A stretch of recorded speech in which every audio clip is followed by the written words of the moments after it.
NT news मध्ये आपले स्वागत आहे। आपण पाहत आहात आदिवासी न्यूज वार्ता। आता पाहूयात सविस्तर वृत्त। इन्स्पिरेशनच्या दुनियेमध्ये सर्वांचं स्वागत आहे। भारताला स्वातंत्र्य मिळवून देण्यासाठी अनेक शूरवीरांनी आपल्या प्राणांचा त्याग केला। त्यातीलच एक क्रांतिकारक म्हणजे धरती आबा म्हणजेच धरतीचे पिता बिरसा मुंडा, ज्यांना देवाचा दर्जा दिला गेला। आदिवासी समाजात आजही त्यांची पूजा केली जाते आणि देश त्यांची जयंती जनजाती गौरव दिवस म्हणून साजरी करतो। आज आपण याच महान क्रांतिकारकाविषयी जाणून घेणार आहोत। बिरसा मुंडा यांचा जन्म 15 नोव्हेंबर 1875 रोजी मुंडा जमातीत झारखंड मधील ओलीहातू गावी झाला। त्यांना बासरी वाजवण्याची आवड होती। इंग्रजांविरुद्ध बंड पुकारणारे बिरसा अगदीच किरकोळ अंगकाठीचे होते। त्यांची उंची फक्त 5 फूट 4 इंच होती। वयाची 25 सुद्धा गाठली नव्हती तेव्हा त्यांनी हा लढा उभारला।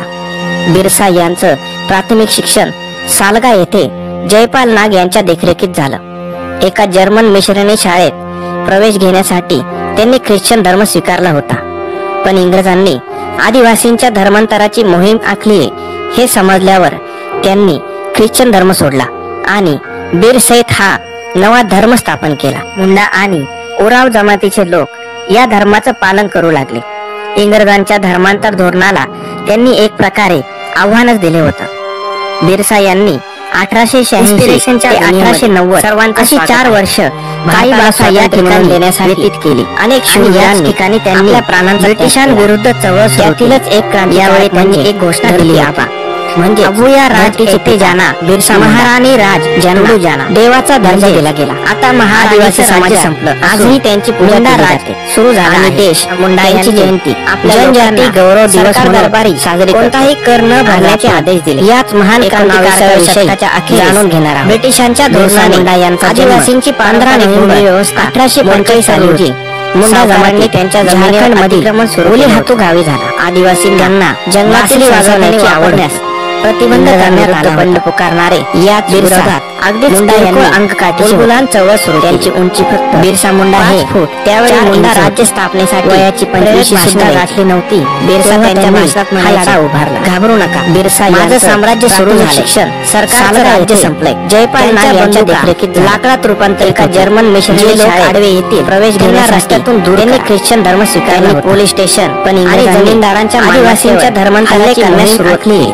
हे समजल्यावर ब्रिटिश झेंडे म्हणजे ख्रिश्चन धर्म युनियन जॅक आणि बिरसा राज्याचे प्रतीक असलेले धर्म पांढरे झेंडे लावण्यात आले। ओराव जमाती इंग्रज सरकारने या धर्माच्या यांची माहिती देणाऱ्याला इंग्रजांच्या धर्मांतर धोरणाला जाहीर केले। त्यांनी एक प्रकारे रक्कम आव्हान त्या काळी खूप होती। बिरसा यांना 1886 1895 साली पकडून अशी 4 वर्षाची शिक्षा काही भाषा या ठिकाणी तुरुंगात सुटून आल्यावर आणि या भूमिकेने त्यांनी ब्रिटिशांविरुद्ध चळवळ सुरू कारवाया करू लागले। यावेळी त्यांनी एक दिवसांचा संघर्ष 1900 महाराणी राज 550 चौरस किलोमीटर पसरला होता। आता महाराणीच्या राज्यसभा मध्ये 89 जमीनदारांची घरं पेटवण्यात आली। मुंडा यांनी आदिवासी लोकांना एवढ्या मोठ्या प्रमाणात कोणताही कर न भरण्याच्या आदेशाच्या जिल्हाधिकाऱ्यांनी 1900 मदत अखेरीस ब्रिटिशांच्या धोरणावर आदिवासींची पारंपरिक इंग्रज सैन्यात तुंबळी झाली होती। सैनिकांनी त्यांच्या जमिनीवर आदिवासींनी धनुष्यबाण आणि तलवारी चालवायला सुरुवात। जंगलातील संसाधने वापरण्यास त्यांना शस्त्र खाली ठेवण्यास सांगितले। बंदुकांच्या पहिल्या मुंडा यांनी झाडण्यात आल्या। चळवळ त्याचा काही एक परिणाम बिरसा मुंडा हे उलट त्यावेळी मुंडा राज्य स्थापनेने ओरडून या गोळीबाराला प्रत्युत्तर बिरसा त्यांच्या भाषणात सैन्याने घाबरू नका, गोळीबाराचं साम्राज्य सुरू झाले, सरकारचं राज्य संपले, शेकडो आदिवासींच्या बंदुका आणि लाकडात रूपांतरित मृतदेहांचा जे लोक आडवे येतील त्यांना रस्त्यातून दूर करा। ब्रिटिश सैनिकांनी पोलीस स्टेशनचे मृतदेहांच्या मालमत्तेवर हल्ले करण्यास सुरुवात केली। जिवंत अनेक ठिकाणचे ब्रिटिश हल्ल्यादरम्यान युनियन जॅक इथून निसटण्यात मुंडा राज्याचे प्रतीक असलेले या हल्ल्यात पांढरे झेंडे लावण्यात 400 आदिवासी मारले गेले। इंग्रज सरकारने मार्चला बिरसा यांची माहिती देणाऱ्याला पूर्वजवळ 500 रुपयांचं बक्षीस जाहीर केलं होतं। ही रक्कम एसटी रॉय खूप होती। यांच्या बिरसा यांना एक झोपडी पोलिसांनी 1895 साली बंदुकीने त्या झोपडीचा दरवाजा उघडला। पुढे तुरुंगात बिरसा आल्यावर मांडी घालून निघत झाले आणि काहीही न बोलता गुप्त कारवाया करू लागले आणि बिरसांचा संघर्षासाठी तयार 1906 उजाडेपर्यंत छोटा झाल्याचं लोकांना कळू नये म्हणून 500 चौरस किलोमीटर मार्गाने होता। त्यांना रांचीला 99 मध्ये पण 89 जमीनदारांची घरं पेटवण्यात समुदाय त्यांना बघण्यासाठी बंड एवढ्या मोठ्या प्रमाणात पसरलं होतं की बिरसांना रांचीच्या जिल्हाधिकाऱ्यांनी सैन्याकडे मदत मागितली. बिरसांना टेकडीवर बेदमारहाण झाल्याने इंग्रज सैन्यात तुंबळ युद्ध झालं. पण वाघा सैनिकांना पाहताच आदिवासींनी धनुष्यबाण आणि तलवारी चालवायला सुरुवात केली. बिरसांना त्यांना शस्त्र खाली ठेवण्यास सांगितले. बंदुकांच्या पहिल्या एक दिवशी झाडण्यात आल्या. खूप पण त्याचा काही एक परिणाम झाला. त्यांचा घसा इतका सुजला आदिवासींनी मोठमोठ्याने ओरडूनही शक्य या गोळीबाराला प्रत्युत्तर दिवसांनी त्यांना ब्रिटिश सैन्याने जमा होऊ लागल्या.